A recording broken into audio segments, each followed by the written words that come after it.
want to skim off the top, and we want to leave everything else behind. And then what happens is you leave an entire wasteland of all this black potential, black talent, and all these black people that have nowhere to go because you allowed them to take the very best that you have to offer. They took your best athletes, they took your best entertainers, they take your best of everything.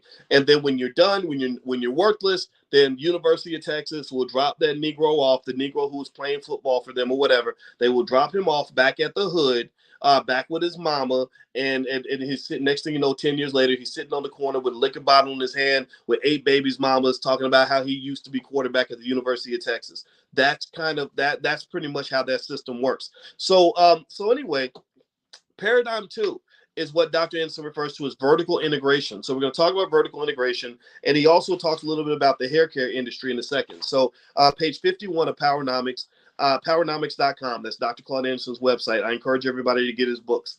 Now that we understand the concept of ethno-aggregation and the process of pooling group resources, let us move on to the second empowerment paradigm, vertical integration. Vertical integration is a directional paradigm that comes into play after blacks as a group have ethno-aggregated around their most common and prominent characteristics. There is a commonly accepted rule in sociology of when ethnic groups are wedged in hierarchies of wealth, power, and privilege, competitive conflicts are inevitable. Vertical integration empowers blacks to be territorial and vertically mobile.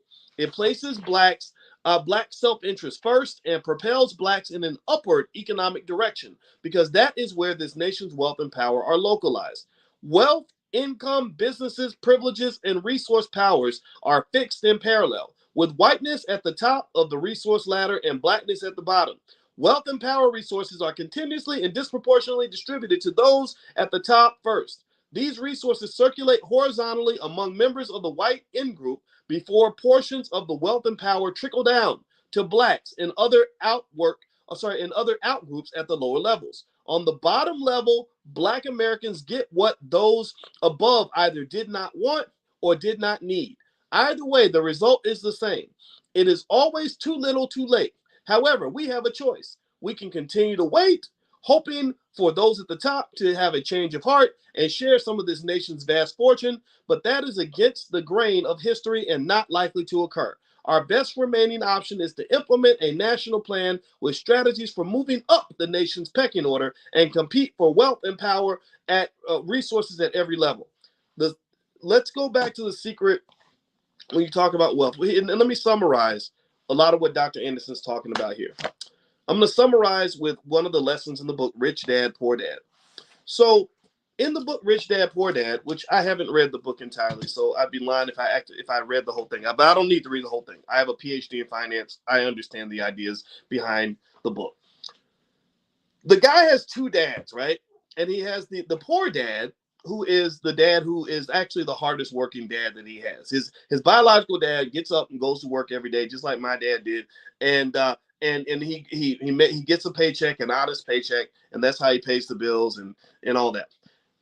Does he know where the money comes from? Not necessarily, right? He understands a basic idea, which is if I learn a skill and fill out a job application, then someone with money will pay me money in order to do that skill and do that thing. And I don't know where the money came from. I really don't care. I don't care how the company runs. I don't care about the shareholders. I don't care about the amount of debt the company took on. I don't care about any of that. I don't care about the revenue streams, profit margins. All I care about is that I did a job and I got a check, and that's it. So in a way, you can think of it like a tower. You can think of the money like a tower. Like somebody's pouring money into that company. Somehow that money's getting in there. And it's typically because somebody's selling a product to a customer, or a bank is making a loan, or investors are providing capital. But somehow money's being poured in to this tower. And the poor dad is at the bottom of the tower, and it's trickling down, right? The shareholders are the big dogs. They're eating first. The managers eat after the shareholders. And then after the managers eat and the shareholders eat and the bank eats, then he gets whatever's left at the bottom. That's why workers get screwed in America, because in this vertical tower, the worker is at the very bottom feeding, waiting for whatever comes down, hoping that something trickles down to them. That's why trickle down economics doesn't work, because human beings are greedy. Human beings don't really share unless you make them share. So His rich dad, though, his rich dad said, why would you want to learn a skill and then get money for your skill when really your goal isn't to learn the skill? Your goal is to learn how to make the money. So he's basically saying, cut out the middleman. Just figure out where's the money's coming from and figure out how to make the money. Right? So that might mean basically when you talk about owning businesses and things like that and developing industry in our community, well, now instead of waiting for the paycheck that you get after the people who've collected all the capital decide what they want to give you, you're actually supplying the capital and finding the capital. You're the one going to the bank to get the loan. You're the one that's pulling together the investors that are going to make the investment. You're the one that's selling the product to the customer. So the money touches your hands first, and then you get to decide how the money is going to trickle down. So vertical integration is kind of saying, let's go all the way to the top. Let's cut out that damn middleman. This means that when you're talking about how we train our kids, you don't train your kids to get a job. You train your kids to create a job. And then if they have to get a job, they do it. But they also have the option of creating a job in case there's no jobs available. That way, they're not hoping that they can succeed economically by being really nice to white people, hoping that they will trickle down some sort of scraps and crumbs and crap that they can pick up off the floor, hoping that somebody feeds them. So vertical integration basically says that in those industries where black people dominate, when you talk about things like the hair care industry, Lord Jesus, we spend all that money in the hair care industry. We're providing all the capital in that industry. We should be the ones controlling that industry from top to bottom. We should be doing the work at the bottom, the middle, and the top in order to really manage it and make sure we get our piece of the pie. That's the only way you can compete in America. So the other thing, too, about that is when you're talking about your celebrities and you're talking about all your wealthy black people that are supposedly doing well, none of those people are impressive to me until they show me that they're developing industry or some sort of vertically integrated process that includes black people all the way from the bottom to the very, very top. And maybe they're doing some of that. Sometimes they're doing some of these things. But when you're talking about things like creating jobs and opportunities and possibilities and all that, I think that needs to be the dominant conversation. There's no celebrity that impresses me by how much money he has in the bank or how many records he sold or all this other stuff or talking a big game. Kanye West, I like the guy. I told you guys I met him on the phone. He was nice enough, but I wasn't impressed with him because all he did was tell me he literally told me he was worth $4 billion. I did not give a shit. I don't care how much money you're worth. Tell me that you created 10,000 jobs for black people. That will impress me.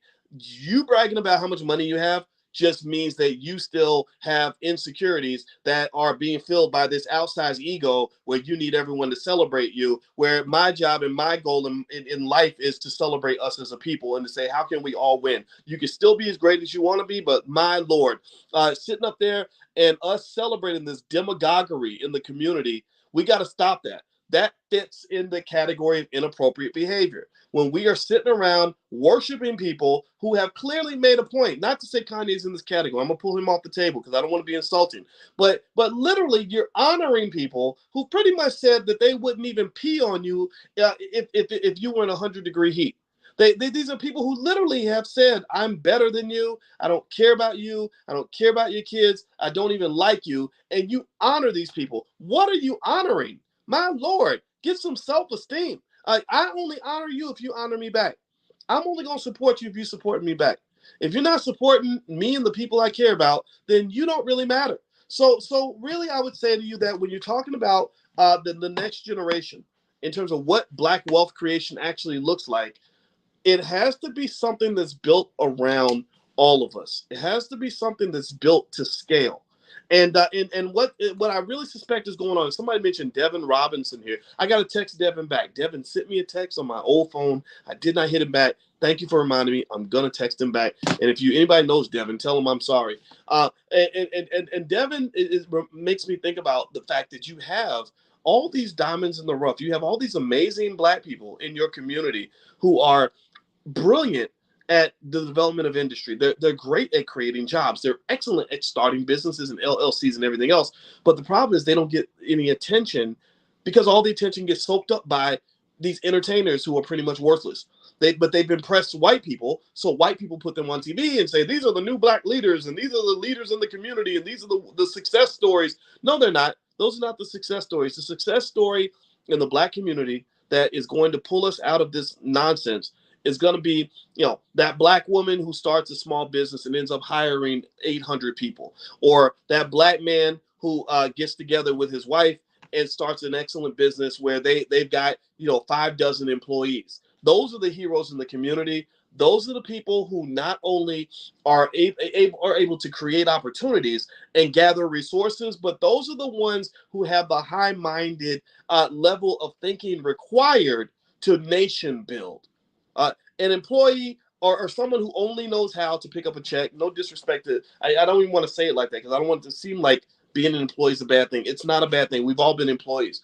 But a person who doesn't really understand how to develop something out of nothing still hasn't reached their potential when it comes to being a fully functional, fully capable economic being in this country. So as a black person with children, you really have to make sure your kids understand that whole tower from the top to the bottom. They don't want to just understand how to do the job. You want to understand what people are doing at the very top to make that whole company exist. One of the things I think is good to do is read the origin stories of some of these outstanding companies that exist in America. Look up the fact that UPS, which is now worth hundreds of billions of dollars, that it was started by 2 teenagers who were delivering packages on their bicycle 100 years ago. Look up the origins of Walmart and how Sam Walton started that first store that scaled up into this multi-billion-dollar corporation. These origin stories, those are the secret keys. Like, those are the things that are going to really make a difference in terms of moving the needle for black people. It's not going to be some Negro on TV or somebody who had a great album or somebody who played in the NBA. It's going to be somebody who has the ability to have a vision that involves economic nation building. So let's keep going. We're going to read about vertical integration versus ethno-aggregation. So Dr. Anderson talks about something he calls the power T. He says vertical integration working hand in hand with ethno-aggregation is symbolized by the power T. And he has a figure of the power T. I wish I could put it up on the screen, but I can't. I'll just describe it to you. A group aggregates and concentrates its resources at the base of the stem for the T for maximum strength. Once blacks have concentrated their resources, they should move up and stem toward the crossbar at the top. Okay, so let me see if I can describe this to you. Okay, so he says that you gather your resources in vertical aggregation. You gather all your resources together. You ethno-aggregate. That means you come together, and then you start pushing it up that ladder, up that tower. Okay, and he says now the old model, which was designed by what they call social integration, is an upside down T. And what that looks like basically is everybody's kind of gathered at the bottom. So black people, because we're trying to integrate and we're spreading ourselves thin and weakening ourselves, we never develop a power base because we're trying to be everywhere all the time with everybody. And so one of the arguments that has been made consistently, and I think successfully, is that integration really weakened the black community. If you think about this, imagine if you've got 4 siblings who are all hardworking people and very intelligent people, and all of you each individually go get your separate jobs and you're living your separate lives. Each of you individually has very little power in the space that you operate. All of you go to work every day. You're the only black person in the department. You can't really get anything done. You're outnumbered on every vote. You have no choice but to water yourself down so you can fit in and hope that you don't get fired. But if you come together, all 5 of you come together and say, we're going to pool our resources. We're going to aggregate our money. We're going to aggregate our skill. We're going to aggregate our labor.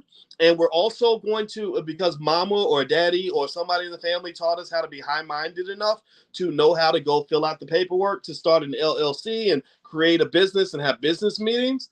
We know how to operate at the top of that tower.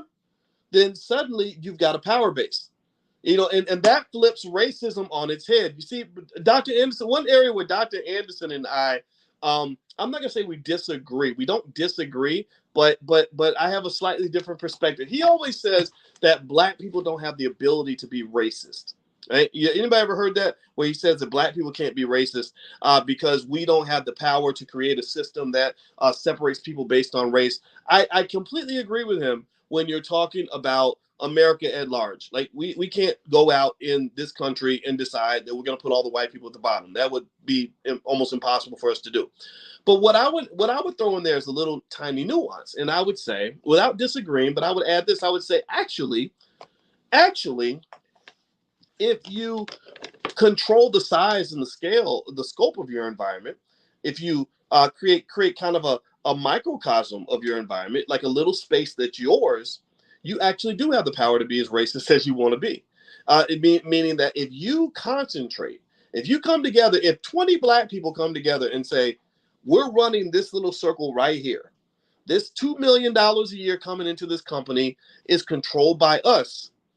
Well, you then have flipped racism on its head, because in that space, you're the one making the decisions. Just ask any white person who's ever taught at an HBCU. You know, I knew a white guy who was a really great professor who said, I taught at an HBCU, and he said it really taught me what it feels like to be black at a white university.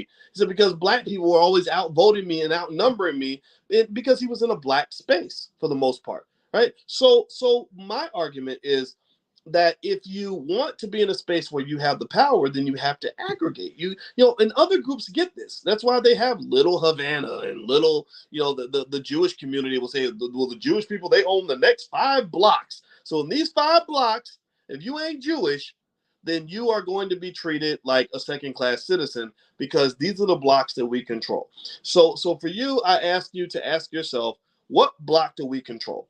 Start with your family. If you have good relatives, if you're fortunate enough to have that, maybe you create your business in your space that's controlled by you. If you don't have good relatives, then go find some people that you can work with. Join groups and clubs and organizations. That's where the convention, I think, is very beneficial, because at the All Black National Convention, people come together and they form businesses on the spot. They form coalitions on the spot. They get together and do groups on the spot. And the people there are good. The people there are high-minded superheroes that you don't meet anywhere else. I had a conversation today with a guy who was at the convention last year, we're gonna do an event together in Detroit as well. His name is Herb Strather. He's out of Detroit. Herb told me, he said, yeah, tomorrow we're closing on a $30 million real estate deal. We have faculty in the Black Business School who've done billions of dollars worth of hotel deals. So you can't tell me that they're not just as good or better than any white guy out there. They might not have full access to the entire banking system, but my Lord, if you're able to do multi-million-dollar deals working with the scraps that our community is presented with, that makes you a genius in my book.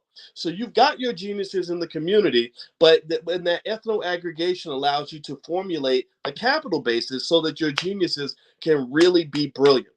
And in fact, actually, and I'm talking about geniuses, but I'm not going to throw myself in that category, because that would make me just an absolute prick. But what I will say is this: I'm good at what I do. I can sit down with any scholar on the planet and talk about economics, and I don't feel intimidated at all. I've sat down with the smartest people on the planet, or on earth, and never once flinched. And so here's the thing: the only space where I'm able to really be as great as I believe I can be is when I'm in this space with you. Why? Well, because we have ethno-aggregated our resources, our time, our blackness. We've all come together. We've created this space where there are a few thousand of you who gather with me to talk about Black economics and powernomics, and that is the space that allows me to shine. That is where I can be Boyce Watkins. That is where I can really let it out and do my thing. I can't go into Yale University and be the same scholar that I am with you, because that dilutes my superpower. My superpower is blackness. My superpower is that panther behind my head. That's my superpower. So what you want to do is be very conscious of what environment you operate in, and what environment your children operate in, because you want to be in a space that celebrates your superpower. You don't want to be surrounded by kryptonite. When you're surrounded by kryptonite, then you're going to feel weak. You're going to feel unempowered. You're going to be frustrated. You're going to feel diluted, and you're going to feel like a minority. And I hate that word minority, but that's what you're going to feel like when you go into spaces where you don't belong. All right, so let me keep reading here. All right, so Dr. Anderson says those blacks who reach the top of the T can then capture new territory by moving horizontally into non-black communities and pursuing political and business opportunities. So he says basically, when you establish your stronghold, right, you get that business where you're controlling it from the top to the bottom, then you're able to then start becoming assertive and conquering new territory and going into new industries, because now you've got something that every wealthy person has, which is a capital base. It is a capital base. Not having a capital base is like trying to run a 100-meter dash on slippery ice, slippery thin ice. You can't run a 100-meter dash when you're running on slippery ice, and the ice might crack below your feet. That you don't have a base. So ultimately, a capital base allows you the ability to go out into the world and conquer new territory. You can make new investments, things like that. A lot of the reason that so many of our people feel like they're struggling and stumbling along through life is because they don't have a capital base. They don't have a place they can go to in case times get hard. The recession hits, we're stuck. COVID hits, we're stuck. We don't know what to do because we don't have that capital base. And the capital base might be some cash. It might be some stock. It might be some real estate that we have to back us up. It might be a group that we're connected to where we share resources, right? So the question is, what is your home base? The home base is what allows you to stretch and expand into different territory. If you have no home base, then you can't conquer anything. You can't expand into any territory. In fact, that's how the Roman Empire died. The Roman Empire died because they didn't protect their home base. They kept trying to expand and integrate all throughout the world. Next thing you know, their home base gets invaded and Rome is no more. Okay, so let me keep reading here. Black Americans as a group cannot improve their wealth and power holdings by advancing a horizontal social integration like the Roman Empire. You spread yourself too thin, you're going to get your ass kicked every time. Wealth, power, and other resources are not stored horizontally in a pecking order, nor are they stored on the same level with Black Americans. Black Americans are locked into a caste system upon which this nation's class system rests. Horizontal movement places Blacks in economic competition with poor whites who have yet to ascend the pecking order. So when you socially integrate and they start treating you the same as poor white people, then you're gonna lose that game. James Clyburn does that a lot. James Clyburn, I think Dr. Anderson was complaining about Clyburn the other day when we were talking, and he said that Clyburn said something interesting about reparations, that he would support reparations if poor whites also got reparations. So that pretty much tells you who he works for, right? And it's interesting because then what's happened is when they start talking about poor white people in the same voice as Black people and what we've gone through and what we deserve, it creates an impossible burden.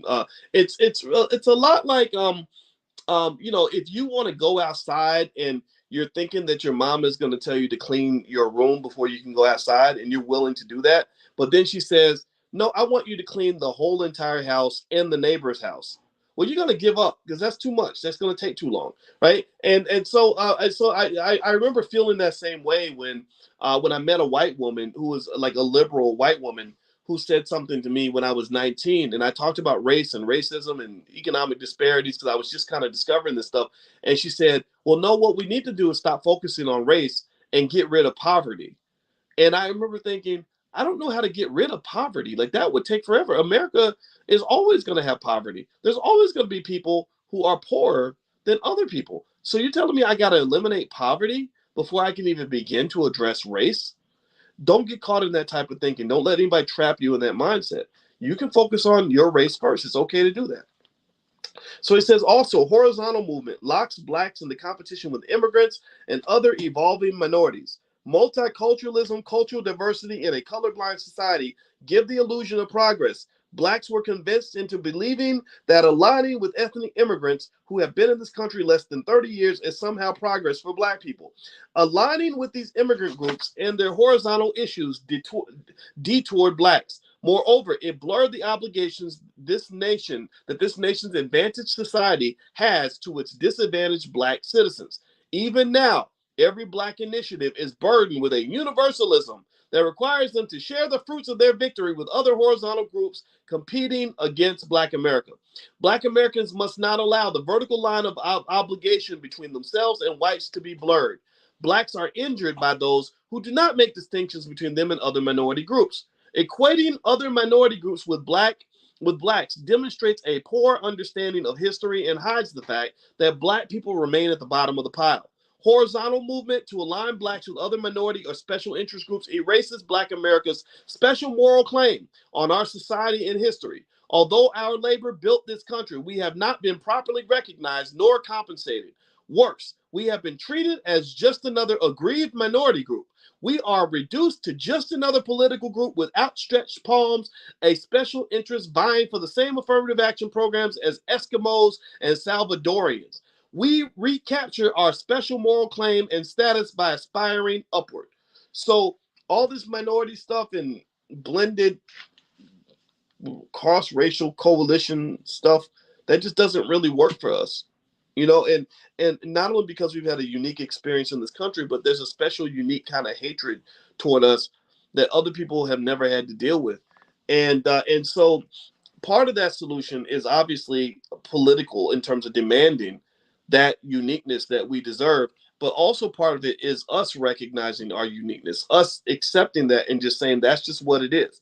That's what it's going to be. We're not letting you talk us out of what is owed to us and where we belong. You control that. You have a big part in that. And also remember this, there's nothing in America. America it's a biased country, it's a racist country, all those things. But there's nothing in America that stops you from getting together and aggregating your wealth and aggregating your resources. There's nothing in America that's going to stop you from making sure that you educate your damn kids and make sure that they're ready for the future. There's nothing, you got all the time in the world. All the time in the world. There's 8,760 hours in a year. There's 87,600 hours in a decade. So you have approximately 150,000 hours to make sure that your child is ready for economic battle. That means that you have all that time to make sure they get a proper education. You have all that time to teach them the right cultural values. You have all that time to help them accumulate wealth and assets. You have all that time to help them formulate a battle plan. So when they get out in this world and they're operating on a slippery slope, they're trying to sprint on thin ice and sliding all over the place because nobody prepared them for the future. That's on us. That is on us. That is on us. We must raise the standard. We must raise the bar. If we don't raise the bar, then who the hell's going to do it? So, so I just want you to understand that these sessions are not, let's get together and complain about white people. No, these are, sure, I don't put them on a pedestal. I'm not gonna sing their praises, but my Lord Jesus, your outcomes are heavily influenced by your decisions. And you know as well as I do that we waste a lot of time. We waste a lot of money. We have a lot of fear and weakness and cowardice and inappropriate behavior that is killing our ability to get certain things done. So what I would say to you is start where you are. Pick your bucket up where you stand and do what you can with what you got. Get those kids in your house ready for the future. You ain't gonna do anything crazy. You don't do anything dramatic or extensive unless you want to. Just make sure that make sure you don't let them get caught up in the line of thinking that's leading to so many of our kids growing up uneducated and completely unprepared for the future. Completely unprepared. That's on us. We run all of that. We control all of that. Control what is yours. Let me keep going. All right, so by the way, I'm reading from the book Powernomics by Dr. Claude Anderson. If you'd like a copy of the book, you can go to powernomics.com. I would encourage you to go to powernomics.com and buy as many copies as you can. My goal is to make sure that they sell out of their books as much as possible because this is a very important book. And I would say to you that the fact that you're here means that you are in that talented 10th. You are just as much a teacher as I am, just as much an ambassador of the message as I am. So I would encourage you to do that. One of the things I do is if you come up in my house, I got copies of Powernomics that I give away to people, the kids in the neighborhood. My daughter got this boyfriend, and I want to, every time I see him, I want to beat him up just because I don't think she should ever have a boyfriend. But you can't do that anymore. So when he comes by, what I do is I play basketball with him, and I'm giving all the kids copies of Powernomics. They don't know what the hell it is. They don't understand any of it. They hear that I'm the famous guy down the street who runs his mouth on the internet. So they get this little bit of whispering. So what I do is I make sure you understand that this is what we're all about. This is what we represent. This is who we are. And I expect you to come correct if you come up in this house, right? So set those boundaries for yourself. Decide who the hell you are and don't be scared to be that person no matter what anybody else says or anybody else thinks. So let me keep going. Let me keep reading. All right. I'm getting off that soapbox. I apologize for that, but I had to share that point of view. All right. So Black Americans must not allow the vertical line of obligation between themselves and whites to be blurred. Horizontal movement promotes the social phenomenon called crabbing among Black people. When the multitude of Black Americans are locked in the lowest horizontal level of our society, like crabs in a barrel, they cannot escape. Misery does love company. Social integration requires most of us to move laterally. We remain on the same horizontal or class level with most blacks, even though we may have received a job promotion or moved into a new integrated suburb. Every black remains in competition with every other black for the few financial, political, and social crumbs that are available. That's because you don't control the institutions. If you controlled the institutions, then you wouldn't have to worry about these quotas they put on. Most of these corporations that are controlled by other people, where they're controlling the stuff at the top and trickling down little crumbs to you at the bottom, they have a quota. If they have more than X% of black employees, they will start to let black people go. Neighborhoods, if they have more than a certain percentage of black people there, then certain people don't want to live there anymore. So ultimately, what I would say to you is that you have to control institutions. We have to think in terms of developing systems and institutions where those institutions can be biased in our favor as opposed to always being biased in other people's favor. Instead of us always feeling like we're being victimized by someone else's infrastructure, how about we create our own infrastructure where we can become the beneficiaries of that infrastructure? So let's keep reading here. We remain on the same horizontal or class level with most blacks, even though we may have received a job promotion or moved into a new integrated suburb. Rather than competing with each other for crumbs, we compete with other class levels for the whole cake as we move vertically. So when you move vertically, you're not competing for the crumbs anymore. You're not getting the trickle down anymore. You're fighting for the whole piece of cake. That's a different kind of a battle. If there is crabbing, it will be done as a group in competition with other groups who are crabbing for their respective groups. Horizontal movement does not redistribute the ownership and control of wealth and power and resources. Instead, meaning integration. Integration does not redistribute wealth and power and resources. It keeps white folks at the top and allows you to sort of feel more comfortable because you can blend in different places. Instead, it wastes time and resources. As an example, how did moving from the back of the back to the front of the bus, from the ghetto to the suburbs, or from a black restaurant to a white restaurant, or from a black school to a white school, improve black people's ownership and control of wealth and power? Answer that question. Say something in the chat. How in the world, give me a yes or no, did we gain more wealth by riding in the front of the bus instead of the back of the bus? Yes or no? Did we gain more wealth when we moved from the ghetto to the suburbs?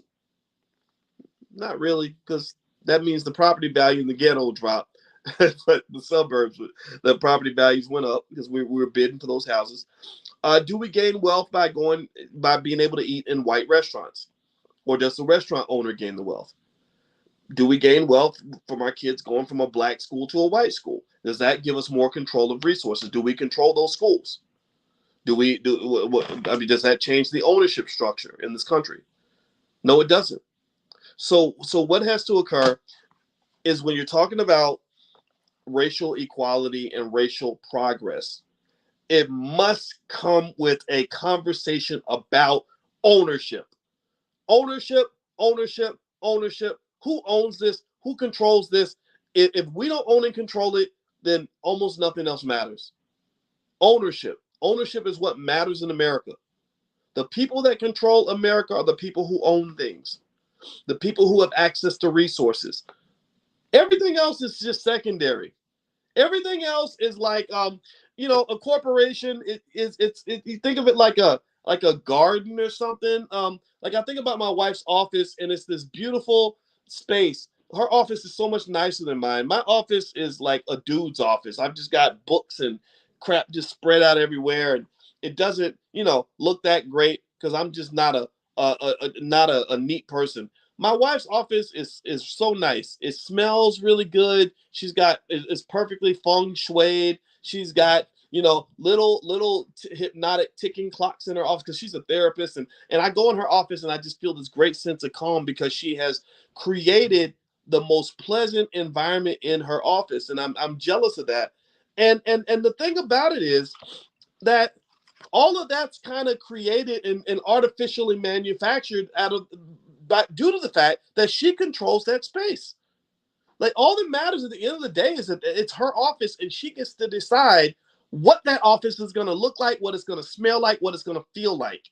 Right? So my point is to say that when you're talking about things like social integration and how you feel in this society, all of that is it's designed. How do you feel working at this corporation? Do you feel that they are inclusive? Do you feel that it's a good working environment? Do you feel that you're being treated properly? All that is socially engineered by the people who own the shit. The people who own it are the ones who get to decide what that environment's going to be like. So the rest of us are almost like it's almost like we're mere mortals who are responding to the actions of the gods. The gods are the people who created the institution. If I go work at Apple and I'm looking around and I'm so impressed by how the building looks like a spaceship, and they got a nice room where I can get fresh cups of coffee, and they got the best laptops, and they have a little playground where we can go hang out and relax during lunch break. All that's there, and I get to enjoy that. But the people who actually created all that were the economic gods who control the capital and own the damn thing. The owners are the ones who decide what that environment is going to be like. So if I find myself frustrated by the environment, then I've got to go get on my knees and pray to the gods and say, please, gods of the Apple sphere, can you please give me a longer lunch break and a nicer cafeteria? So what I'm saying to you is that it's all about getting in where you fit in. It's choosing where you're going to fit in. When I go into an institution, I don't want to be victimized by the gods. I want to be a god. I want to be among the gods. I want to be one of the people that's actually in control of this. And it starts with mindset. When you're training your child to understand what it means to gather capital and what it means to own real estate and what it means to own a business and form LLCs and become an investor, you're preparing them to be an economic god. Because then once you control the money, then all the social stuff is easy. All the social stuff, like my wife can create the perfectly feng shui office that smells good and looks good and feels good because we got the money to pay the damn mortgage and own the house and control all the property that where we're defining what the environment's going to be like. But so none of that would matter if we didn't own the damn house. You ain't got to own a big house, but you got to own a house. If you know what I mean. I'm not talking about owning the house specifically. I'm talking about just, what is your house? What do you own? What is yours? And teach that to your kids. Like, just tell them, hey, you got to have something that's yours. Something where you can define in that space what that environment's going to be like.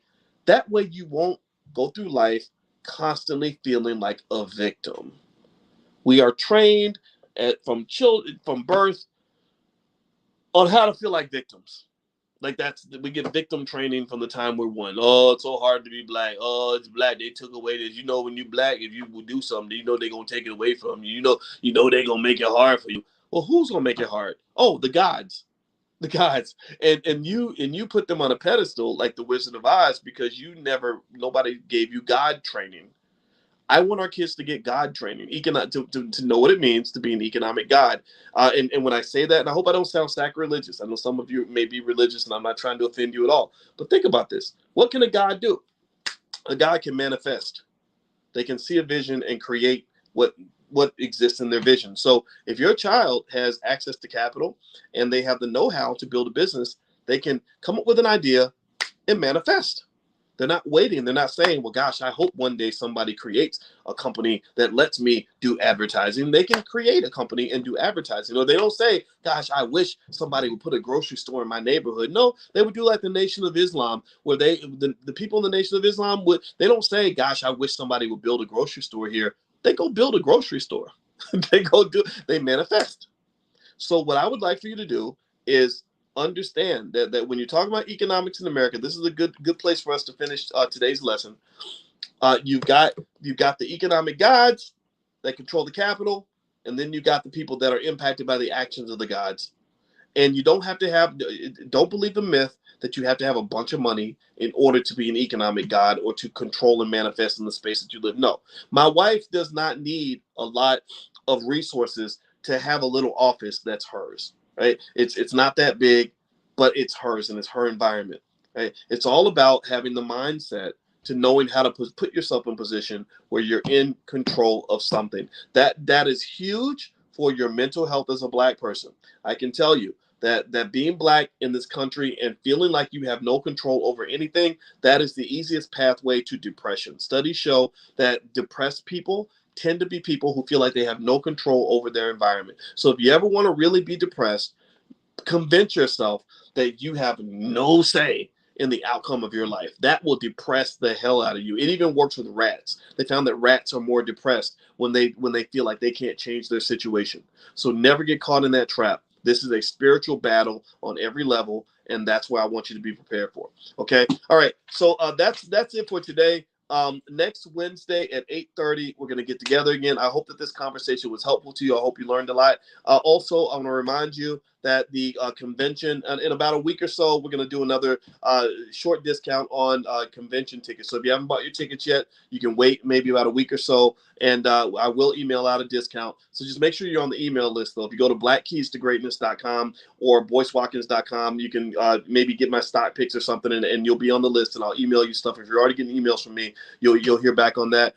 Also, if you want to get copies of all the lectures that we've done with these Wednesday night book club meetings, just go to drboycebookclub.com. All of it's there. You can have it. It's all yours for life. There's about 50 different lectures I've done on this, and I'm going to keep going until we get all the way through every single book written by Dr. Claude Anderson, and then we're going to start on some of these other great books that are out here also. So thank you guys. It was great to see you, and I love you, and I will check you guys out next week. So have a good one. Take care now. Bye-bye.